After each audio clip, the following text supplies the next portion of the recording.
Kauban mayong adlaw o welcome na usaba sa tuang seminang programa din sa inyong konseho karon di na ito makauban ang mga miyembro sa 20th City Council alang sa pagpadangat sa ilang mga nagkadayang mga programa o mga gipagpaningkamutan sa ilang tagsa-tagsa ka mga komitiba alang usab sa kayuhan na itong mga katawhan din sa dakbayan sa Cagayan de Oro.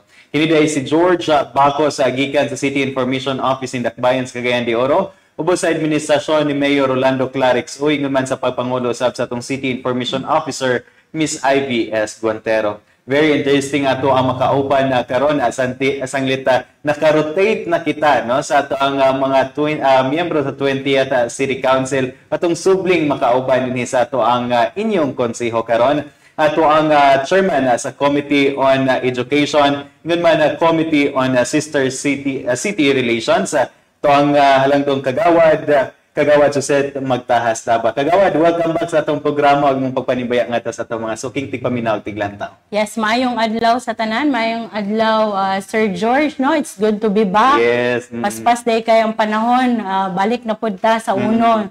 Salamat kaayo sa paghatag ani nahigayon. Of course, my greetings to Mayor Rolando Clarix Uy and of kang Ma'am Ivy also, and to all the barangay captains and barangay officials who are watching. Especially kiduol na ang barangay election. Yes. People na. Medyo nagkainit na. Yes, and of course, no, sa akong ikaingon si kuatong mainumduman si Kagawad ato ang nahimong first nga guest dinhi sa inyong konseho o karon subli nato siya nga makauban sa pagpadangat sa mga updates o mga bag-ong mga programang ilaw sa mga gipaningkamutan sa 20th City Council alang sa kayuhan gyud nato mga katawhan dinhi sa Dakbayan sa Cagayan de Oro. But una-una sa tanan sa nakalabay nga mga semana hilabihan usab ka busy sa ato ang mga konsehal sa ato ang month-long celebration sa atong kapistahan dinhi sa Dakbayan sa Cagayan de Oro kaniadto nakalabay bulan sa Agosto. Siguro pagpangmustahon nato so far Kagawad no sa tanang mga activities nga subsub na mga activities month-long celebration nato. Kumusta imong assessment sa atong pagpahigayon sa Higala Festival Kagawad? Well participated kay siya sa mga Cagayanos. Daghan kaayo nag-appeal, nag-witness no sa lain-lain ng mga activities. In fact, flu nagalit na sa kadagan activities, ulan, tapos init, bilar, and then sayo na pod nagmata. Pero so far, no, worth it ra gyud kaayo, Sir George, kay nalipay ang atong katawhan sa Dakbayan sa Cagayan de Oro, kay so far, bibo kaayo ang atong month-long celebration for the Higala Festival. That's right, murag great comeback ito Kagawad from the pandemic era niya. Kato nga wala na kayo mga restrictions gyud nga atong gipatuman full blast to sa mga tuang pagpahigayon gani dili lamang dinhi sa ato ang mga kaigsunan dinhi sa ato ang Dakbayan ang nalingaw di ato ang mga kasikbit usab nga mga lugar nga mingdayo gayo dinhi sa ato ang Dakbayan sa nakalain-lain nato nga mga activities. So once again congratulations sa tanang mga ilabi na sa kaninyo Kagawad no sa mga committee chairman mga chairman sa nakadayang mga activities and of course the local government unit headed by Mayor Clarix Uy ug sa tanang lumilihok kani ato nakalabay nga Higala Festival. Congratulations ug daghan kay salamat sa inyong pagserbisyo. And of course kani ato sa Kagawad usa sa mga highlights usab ang kining pagpakusog sa atong relasyon tali sa ato ang sister city dito sa South Korea. Gani sila mismo ming anhi gayud og ming participate ning hatag sa ilahang o gapa-experience tag gamay sa ilahang culture pinagi usab sa ilahang presentation sa gipahigayon nato nga field demonstration dito sa ato ang sports center ang ato ang sister city ang Gwangyang gikan sa Gwangyang South Korea. So far Kagawad kumusta sa ang atong experience ato and of course nganong ning anhigid sila diri ato nga time? So mula gikan ta sa pandemic no nakat ang ato ang pag-visit dito ug ilahang pag-anhi din for the exchange of culture, pagtuon lugar sa lain-lain na kultura, sa lain-lain na syudad. So nalipay ta na niani sila diri gitiming nila sa fiesta ug daghan na mga estudyante ang nalipay pod no kay two groups katong sa mga K-pop dancers nagadto sa Konghua School nagtudlo sila and of course grabe ang ilang interaction with the students kay nagtudlo sila sa mga steps and ang katupong medyo idaran lang no naa sa USTP katoy lang cultural dance. Yes. And then na timing po nakita ang co-chair ni Mayor Clarex Uy for the rhythmic dance competition, and we're very thankful nga katong nga time wala gid nagulan kay luoy kayo ang mga bata kay public elementary schools ang atong participants, no. So far makita nimo sa dagway sa mga bata nga grabe sila ka-enjoy. Taliwala nga contest lugar to, pero of course tanan winners. Kay before nag-start ang ato ang competition, gitagaan sila og seed fund, no, para sa ilahang pang snacks or sa ilahang trainers. So nakadawat sila tag sa og 30,000 each participant. So ang ato dayong mga winners nakadawat og 75, 60 and 50,000 pesos for the champion, then the first runner-up and second runner-up. So successful kaayo, and then grabe pod kaayo ang atong pag-welcome sa atong sister city from South Korea, no, sa Gwangyang. Kay pag-abot nila natay pa-lunch sa ila. And then na din tay pa-dinner sa Lux, no, katong pista sa baryo nga nagtudlo pod sila og steps sa 20th City Council. Unya siguro niini no nga atong nakita nga sila gyud mismo ang aming anhi dinhi sa ato ang dakbayan, nagpakita ning share sa ilahang kultura, and we're looking forward usab nga mas mapalig-on pag yun ilabi na karon nga wa nay mga restrictions, wala nay dili na lisod ang ato ang connection, pag-connect ngadto sa ilaha, and kini lagi maka dili lamang good cultural exchange ato ang tumong nini kagawad, no, but of course basin siguro we can also see kanang mga posible nato nga mahimo like kining job opportunities with this, no. Actually they informed Mayor no nga ang atong mga farmers natay ipadala dito, and then they will be earning at least siguro mga 60 to 80,000 pesos per month. So natay city councilor pod atong isa sa naganhi diri. From Gwangyang. From Gwangyang. So member sa city council. So nag-exchange me of kuan lugar kanang ideas, and then nangutana po sila kung how is it sa session and all. Yung silang grabe daw kahago di ay ang council sa Cagayan. We told him na every week we will have a session every Monday sa ila dili di ay. So actually nakaadto mi dito ni Councilor J. Roa Pascual before the pandemic, no, and then nag-adto mi sa ilang city hall, grabe kamingaw. Walay tao, anami. Wow ka, ano kaayo. Murag kuan kaayo, peaceful kaayo, walay daghan kyaw-kyaw dito. So ingon sila na ayaw na sila mabisi pag budget na. Pero unlike here sa Philippines, na every week, so how many committees daw gi-handle? So what? So grabe daw kayo mi kabisi, no? Exactly.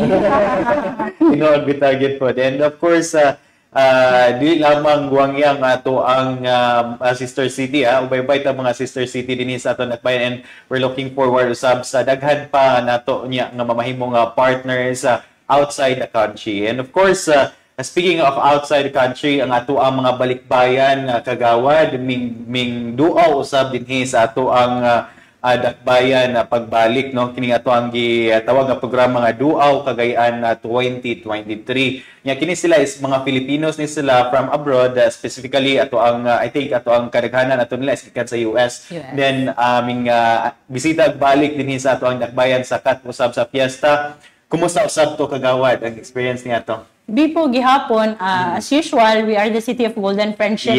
Grabe ang atong pag-welcome, nag-prepare ta sa ilahang dinner, then nagipa-participate po nato sila sa lain-lain na activities during fiesta. So, sister city, magyapon nato ang Norfolk. Norfolk, yes. Naagihapon yung nag-anhi dire, then nag-demo sila sa ilahang pickleball game. Yes, bago gini siya nag-i-introduce, no, sa dinhi sa ato ang dakbayan niya. Katong Duaw Cagayan, I think kung ako masayop pa kagawad, katuning karong tuiga sila ang muanhi din pagka next year pipila usab ka nato ka mga delegates ang moato sa okay. So yung ana murag exchange gyud of kining cultural exchange, no, nga ato ang nya daghan tag matun-an ni ana nga pwede usab nato posible ato ma-apply dinhi sa ato ang dakbayan, no. Ano sana ni ana ang ilang gi-introduce nga pickleball nya si kagawad gyud pag kinini ang pag-introduce ni ini, no, demonstration din sa may quadrangle mismong si Kagawad may participate ngayon nini. So far, kumusta Kagawad? Uy, lisod ka ayo. Dili basta-basta lisod kay tirahan ng bola. Wala kang badminton pero mas lisod siya kay mas gamay ang iyang racket. So uban ako si Councilor J. Pascual, si Councilor Girly Balaba, and Councilor Amy Moreno. Yes. Uban po sa atong head sa OROTIP-C, si Sir John Asuncion. Yes. Siguro Kagawad with this introduction sa ato ang pickleball, labi na kay gitudlo ko ni dito sa ato ang taga USTP and then katong sa ato ang City Sports, are we seeing like kanang of course diri magikan sa ato usata sa mga una nag-introduce din sa Pilipinas, mga aduna ba'y planong ato aning paghimong competition usab? I think during sa KSB gina-introduce na ni siya, yes, no? And then ang USTP pod full support aning sport. Okay. In fact tanan nilang mga PE teachers o instructors ni join sa ato dire para ma-practice pod nato and eventually hopefully maka-produce tag mga players na mga maayo and then maka-join sa competition. Yes, kining pickleball mura rin siya mix sa table tennis and then kining badminton. Na murag gimix niya na aduna po siya unique kay nga mga rules nga kuan gani si Mayor Clarix usapod sa ming sulay niini pag introduce gayud, di ba? And grabe kalingaw no to sab nakita nga katong ning participate sa gipahigayon nga introduction or kining clinic nato nga gipahigayon dira sa may quadrangle nga hilabihan usab ang ilahang kalingaw kay bag-o sa ila Kagawad.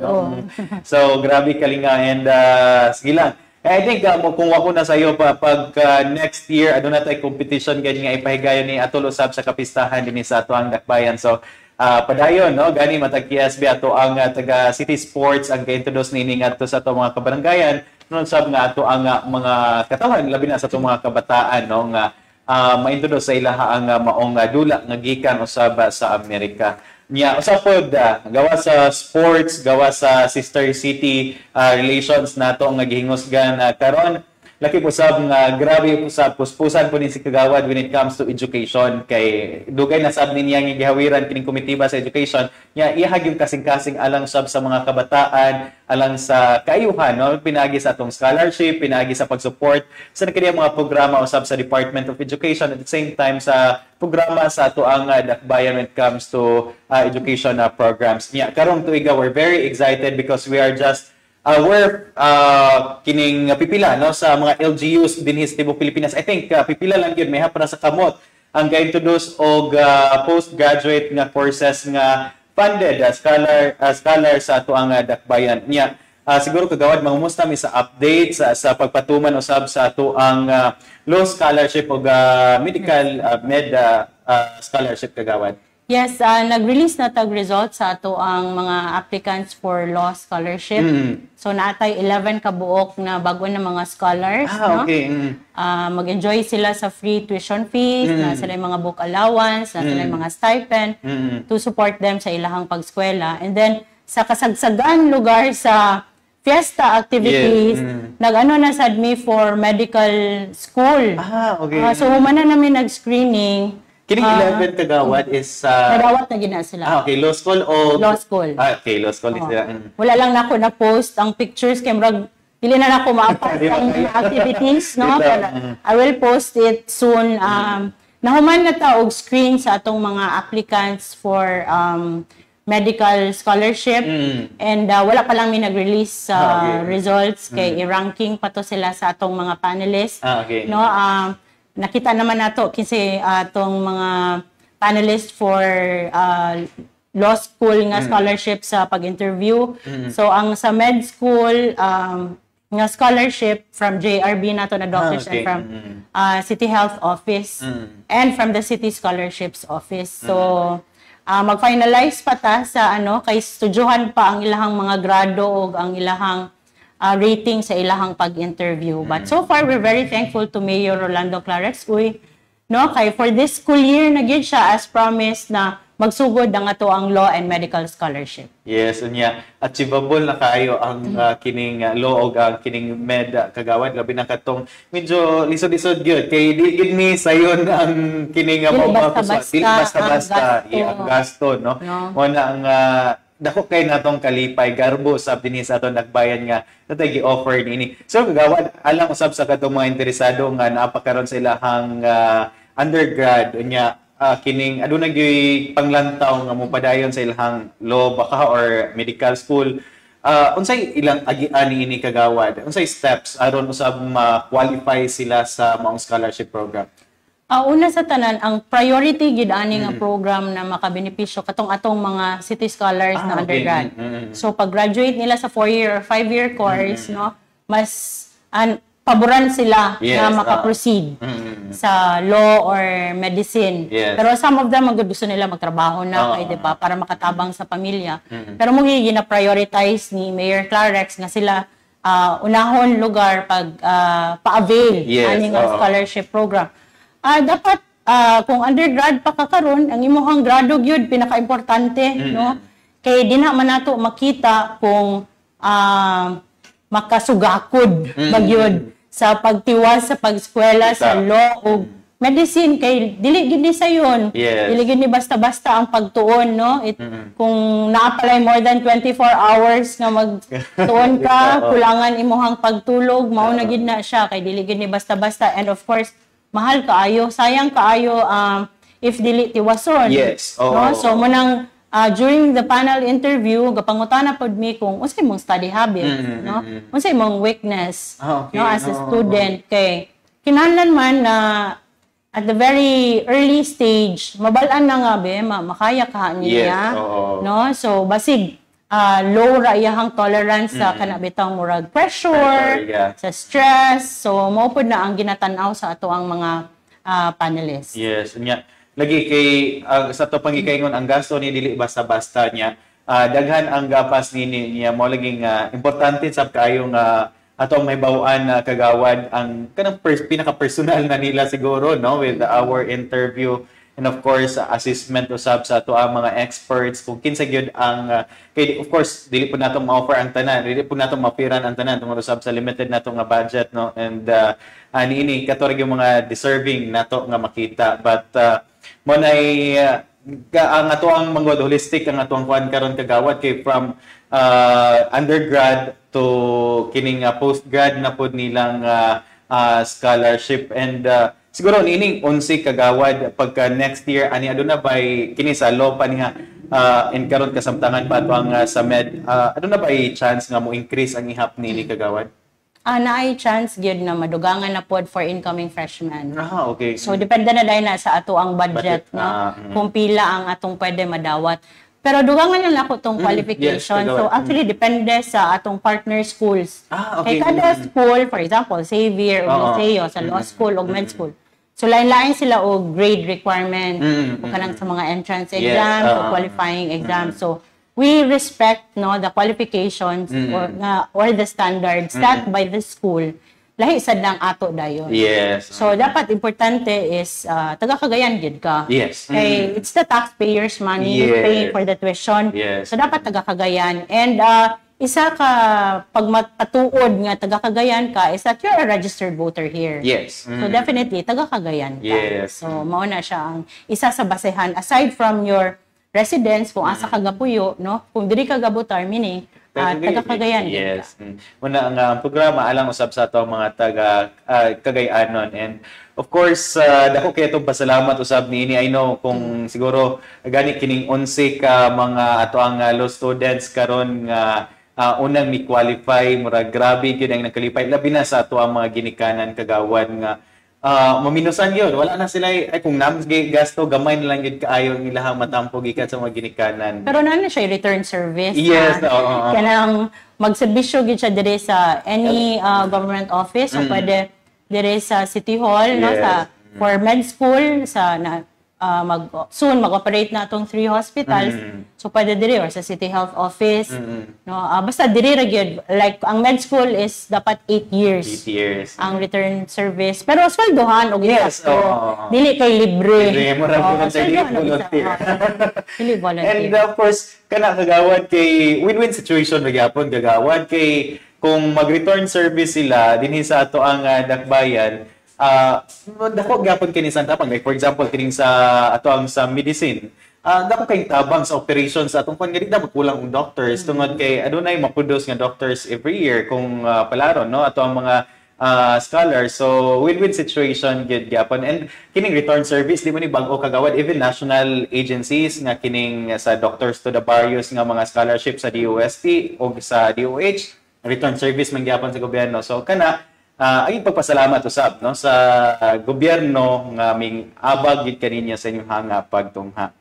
And of course, aside sa kining ato ang medical o law scholarship, kagawad lakip usab nga puspusan natong gihingusgan ug gipaningkamutan ang kining ato ang City College nya. Gani ato nabalitaan kagawad gisugdan na ang paghimo or pagtrabaho sa dalan pasulod sa ato ang City College. Unsay update usab nini kagawad? Yes, kagahapon sa among session na-approve na ato ang deed of use of rock, no? It's the tripartite agreement sa city government, sa Higaunon, sa NTIP. Yes. And pasalamat ta kay gi-approve sa City Council authorizing the city mayor to sign on behalf of the city government. Yes. Okay, this is one of the requirements nga ma-recognize ang ato ang City College of Cagayan de Oro sa CHED.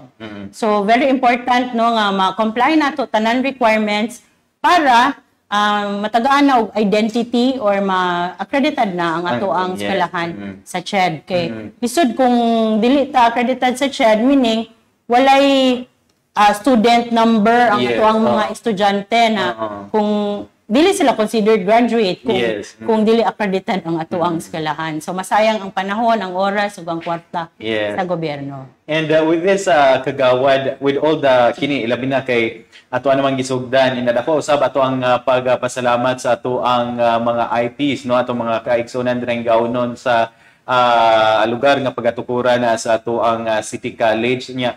With this kagawad sa pagsugod na gyud og kining himo sa dalan, at the same time ang ato ang mga buildings dito sa ato ang City College, kumusta ug unsa ka aron sa kasayuran sa tanan kay dili gini sayon dako kay sa programa kagawad ang kining mga paperworks pa lang daan kagawad, unsay mga yung giagian karon nga aron ma-recognize siya sa CHED? Of course ang feasibility study, and then ang kaning atong school governing board, no?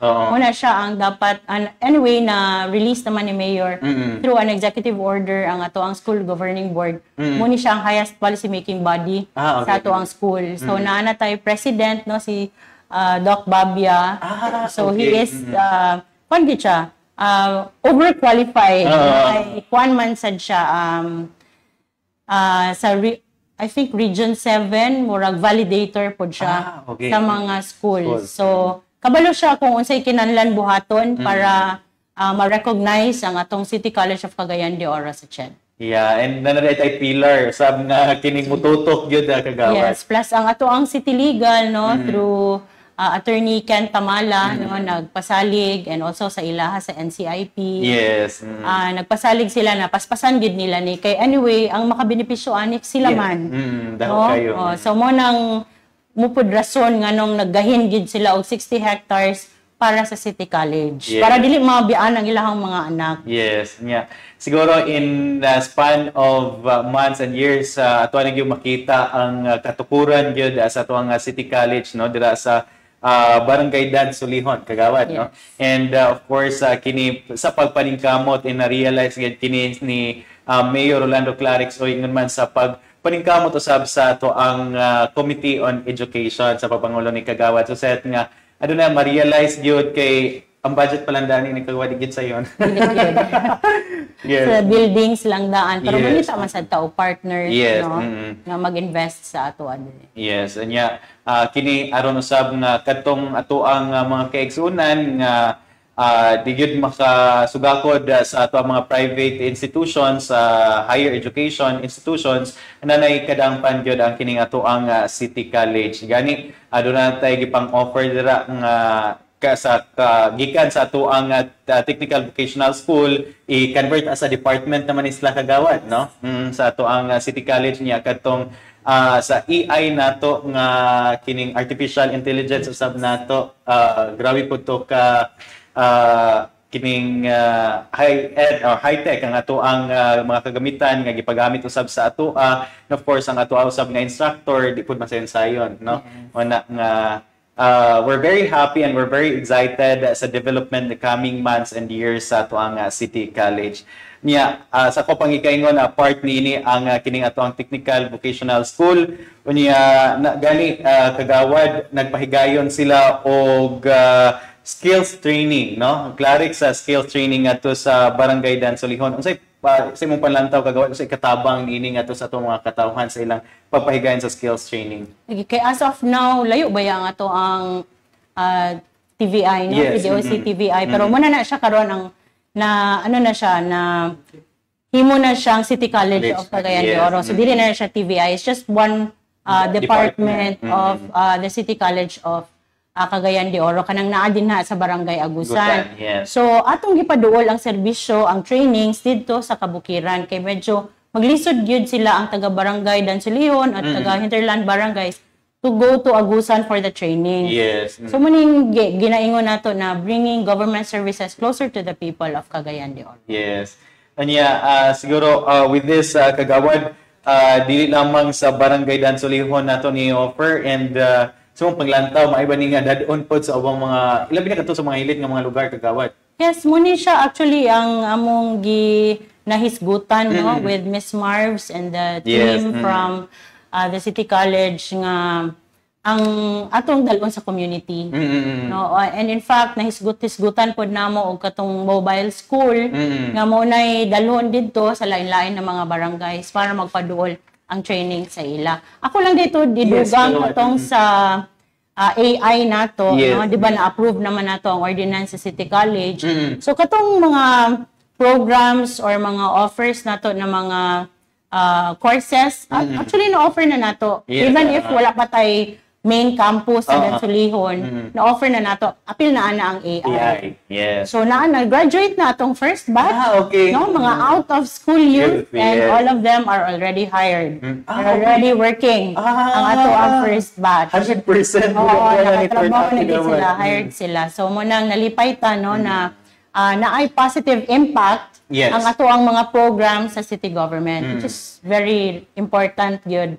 Kaysa nga lain-lain lang na mga programa pero sa economic conditions wala gyud na improve ang quality of life sa atong mga constituents. So at the end of the day ang pinaka-importante is that ma-improve nato ang quality of life, no, makatrabaho sila, makaginhawa pod ug makahawa sa kalisod sa kahimtang sa pamilya. Yes, kay lagi ang kining programa sa edukasyon, it's a long-term kuan gini siya, kining project or goal sa usa ka dakbaya or sa ka LGU, and dili nato ni siya makita dayon-dayon kagawad nga no nga kini ni ang pagka ugma na nay resulta sa long term gyud niya karon ano na nay resulta gali sa tong AI nga 100% niya katong mga out of school youth nato niya to kagawad dako na kay itong tabang sa tagsa-tagsa ka mga pamilya no nga makatrabaho na, and of course makatabang makaabag na sa panginahanglanon sa ilahang mga tagsa-tagsa ka mga panimalay. So nya napay laing batch siguro ato kagawad, no, ongoing pod ang laing batch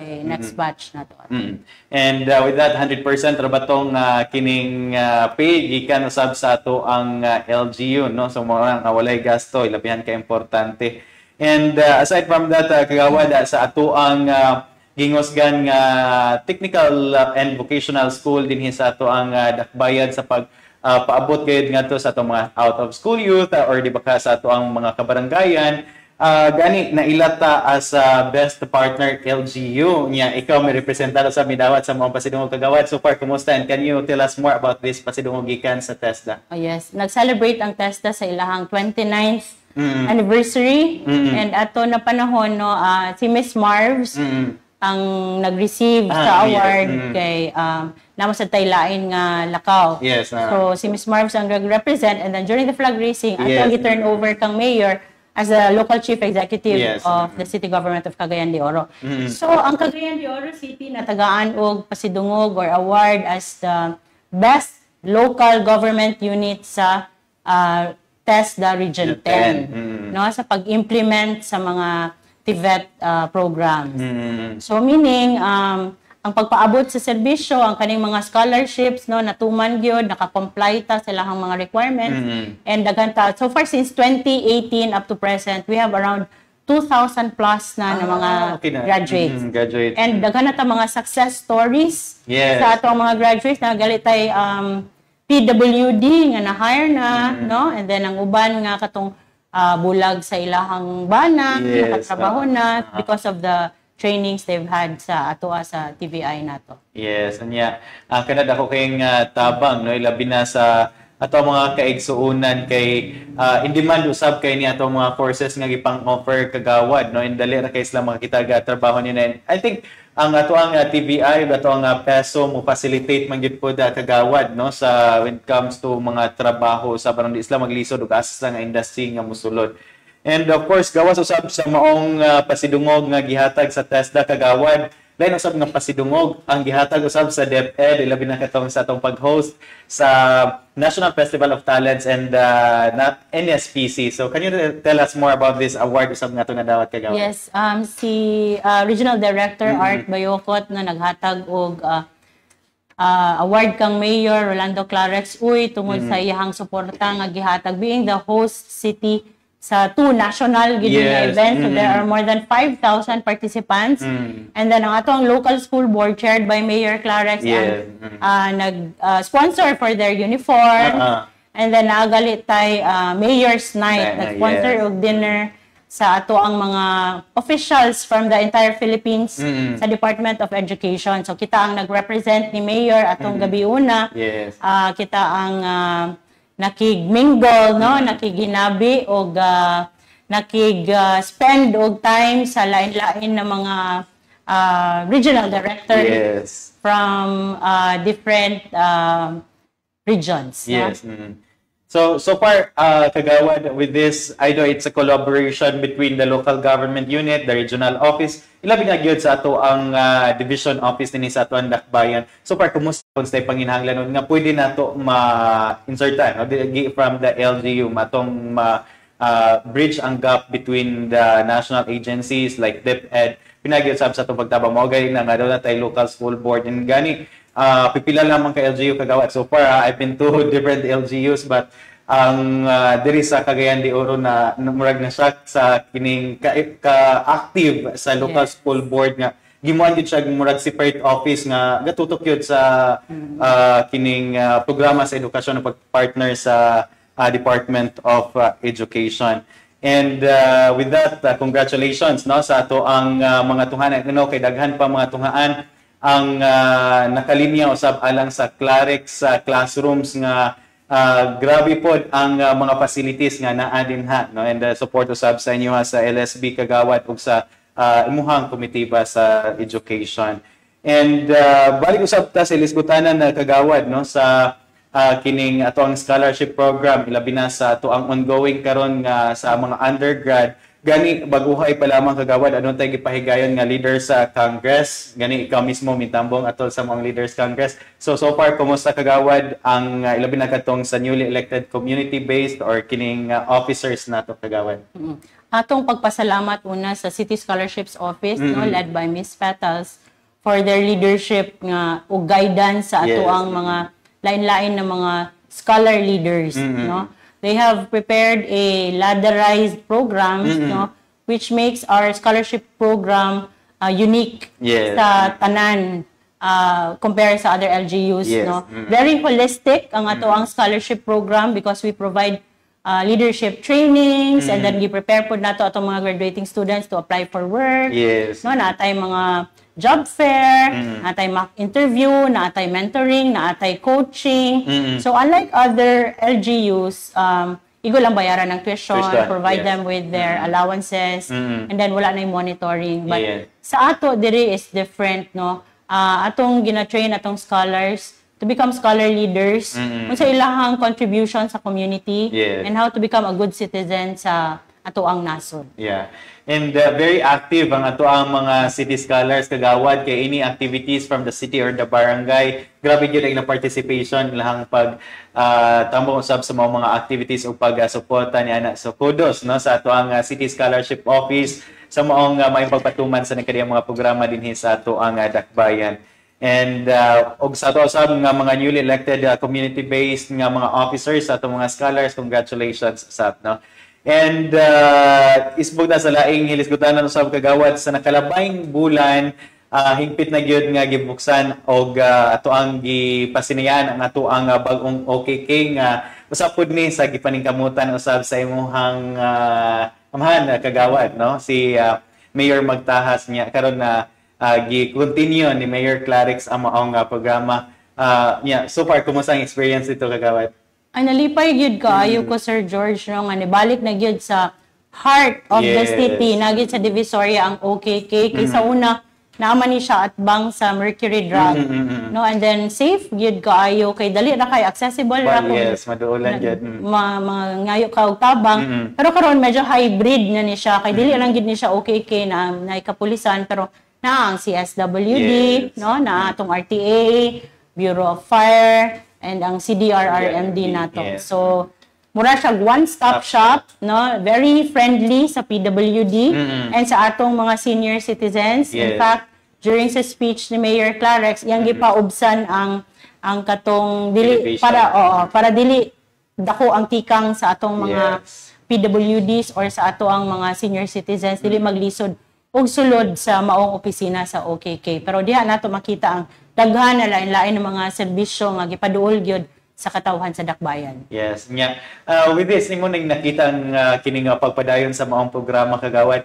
Mura nani sentimental value gid sa imuha siguro, kagawad, kay it's coming from your papa pa gid, kagawad, no? Yes, so mo nang nag-adto gyud ko ni tambong gyud to witness the blessing of the OKK. Yes, kay lagi gisugdan ni sa panahon ni Mayor Magtahas, and gibadayon karon usab ni Mayor Clarix kay usab nakita ang kaayuhan, no, sa maong programa niya. Lagi kaingon pa ni kagawad, one-stop shop amo na nga accessible pa gid kaayo dinha sa atuang Divisoria. So dako kay tabang, no, labi na sa time sa panginahanglanon. And of course, kagawad, I know kung excited mi nga makakita sa imong mga post usab siguro ni ini ikaw pod excited na pod to experience usab kini nga official business nga gitahas ni Mayor sa imong murag mo ato kag amo na balitaan kag mo ato kag Japan. Yes. Japan kagawad for UN Habitat nga program. Can you tell us more about this program, kagawad? Actually try naman ko og apply sa Japan visa kay very lenient daw sila. Yes. And then after nga nadawat na ako nga na-approve akong visa, timing na nag-message ang secretary ni Mayor, no, if bakante ko ani nga dates for Japan trip, to represent Mayor Clarix Uy. So uban ako si Ma'am Bing Mabelin of Glenro, no, kay siya man ato ang focal person. Actually, Cagayan de Oro City is one of the pilot cities sa UN Habitat's Hochi Project. So, what's the Hochi Project? It's Healthy Oceans and Clean Cities Initiative. So, munang Hochi, Healthy Oceans, and para i-reduce nato ang marine litter or kanang marine pollution. Yes. So, kaning among paglarga, dili government sa Cagayan de Oro ang mugasto, but ang government of Japan. Okay, sponsored by Japan. Sila ang nag-sponsor ani, being one of the pilot cities, partner nato sila. Okay. So, unong kabuok, no, we are thankful kay ang atuang project manager sa UN Habitat sa Pilipinas is si Sir Chris Rolio, the brother of attorney Rolio na naa sa ato diri kauban nato sa serbisyo diri sa CHUD.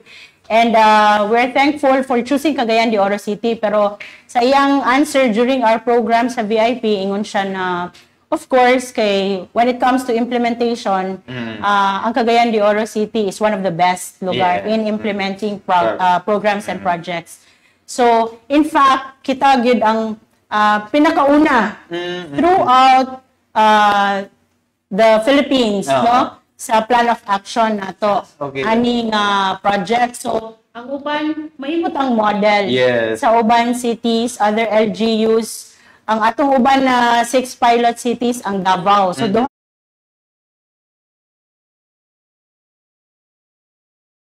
ma-poison ang ato ang mga ato mga isda, ato ang mga shrimps and all kanang mga so hazardous pod sa ato kung dili nato ni ato lang pasagdan. So this is actually for our future, for taking care of our planet. Yes, maayo kay it's not just the government, no, but aduna tay ka partner dako usab nga organization ang kining UN Habitat, and of course tungod usab nini inapagyud ang government of Japan nga mapakita unsay mga practices nila dito. So dako kay chances nga nga mapaday or ma-implement usab nato na dinhi sa ato ang dakbayan. Of course makita nato kung sa ilang mga best practices dito. So once again, congratulations in advance sa kagawad sa maong trip man niya, dili lang ni ikanindot sa Japan niya. Yan ni quality tour, but a learning tour right about, no. So actually during our program, Sir George, no, they're very thankful kay naka-audience pud sila kang Mayor Clarex. They're very thankful sa support